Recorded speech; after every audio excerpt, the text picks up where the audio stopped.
Let's talk to Eddie Tofpik. He's the head of technical analysis and senior markets analyst at ADM Investor Services International Limited. Very good morning to you, Eddie. Good morning. Right, three currency pairs to cover. Let's kick off with the Mexican peso. What's going on here? Oh, it's a brilliant move down. We've gone below the first close. This is oil related, and a little bit to the fact that the tariffs won't necessarily apply to the Mexicans as much as everybody anticipated. The fact the Chinese ship to Mexico and then transship onto America is another story. But it's meant a stronger Mexican peso. We're below the long moving average, is 18.49. You need two closes below that. Two. You need those. And that's the thing to look for. If you get one tonight, that's even better. Now, what's next? Well, we have this huge head and shoulders pattern, which has been going on, as you can see there, for a while. The neckline's around about 1820. Be careful when we get closer. It wouldn't surprise me if we bounce up, because just underneath that, from 2070 to now, we've got the uptrend, and that's running through at 1810. And they'll all come together. I can see that coming together. So they'll be only about 500 points apart, or 5,000, or 0.5 apart.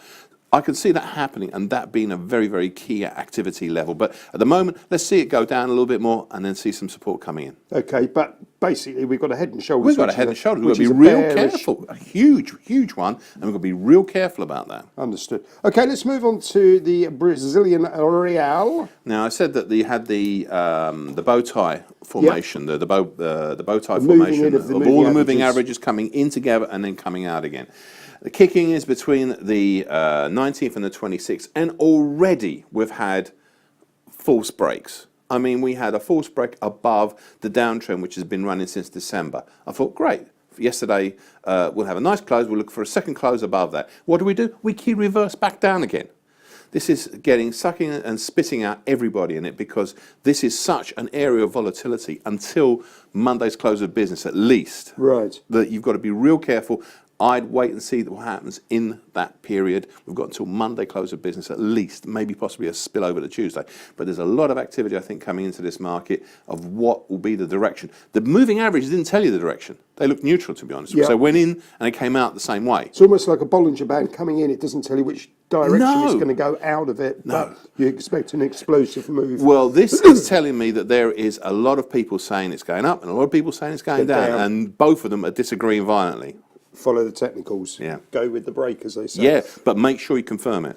Understood. Okay, let's wrap up with the Indian rupee. You've still got that resistance line. Yeah, we had the downtrend line. That's fine. But then you've got this neckline of activity you've seen over the recent action, and that's at 65.22. And that's actually been more of a resistance pattern. So you've got 65.04, which we've just gone sort of slightly below at the moment, but 65.22 is where the real resistance is at the moment. If that goes, I mean, I'm more tempted to see, if we don't really make it, and it doesn't look like we're doing it, we've had now really 2/3 attempts on the upside, we could be back down at 64.5. Right. I mean, that's where the congestion is.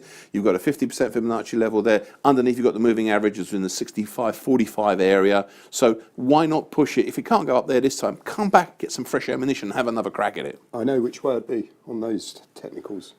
Which way would you be? I'd be looking for a move south. Yeah, well, it Eddie, wouldn't surprise me. Thank you very much indeed. Thank you.